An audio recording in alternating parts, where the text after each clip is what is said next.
Hello, I'm Sean Jacobson. I am the AP Comparative Government teacher for Fiveable. Today I'm here to talk to you about the Belarusian elections and the aftermath in 2020. You may have seen those on the news. They were, big protests.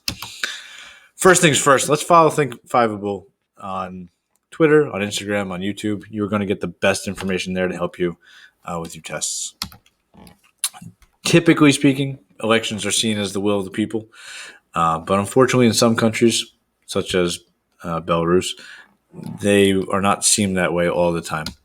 In 2020, in August of 2020, Belarusians went to the polls to vote for Tsikhanouskaya, who was seen as the first true oppositional opponent against Lukashenko in many years, and this is what happened.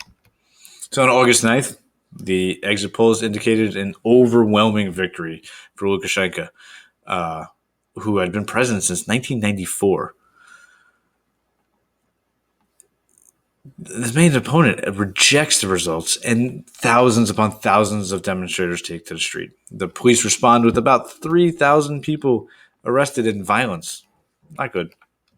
So most Western countries the next day say this election was neither free nor was it fair. They condemn the protesters, but another 2,000 are arrested. You can see the amount of people in the streets there or in the areas. So on August 11th, the EU condemns the violence and calls on the Belarusians to release all protesters who were arrested.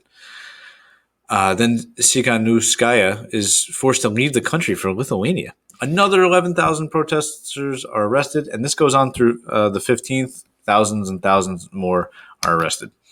Lukashenko, on the 15th, discussed mass protests with Vladimir Putin. Putin promises full assistance. Now, the reason that the Belarusians are not happy about this, because this is one of the reasons they were voting him out. They did not want Putin to be close to their country. They wanted separation. Tens of thousands of Belarusians gathered for the National March on Freedom, for freedom, but Lukashenko rejects the calls for a new election.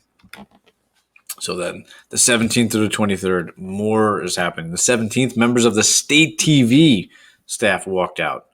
On the 19th, the EU announces it doesn't recognize the election at all and, most importantly, will impose sanctions. That's a big deal. I'm talking money there.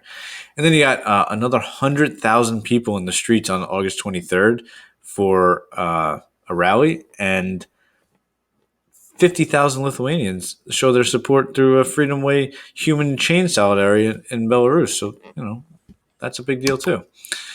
From September through October, protests continue. Protesters claim they're being brutalized in jails, and those jails are overcrowded. But the unrest has not subsided. And if you see the sign that this woman is holding, my family and friends are in prison for being against a dictatorship. Now imagine that. That's not something we can really think about happening to us. If any of this interests you, and there's more to it, please sign up for AP Comparative Government. We learn about the UK, Russia, China, Nigeria, Iran, Mexico, and it's all today. It's all the current day stuff. We hope to have you. I hope to see you. I would love to have you in our class. Okay? Have a great one.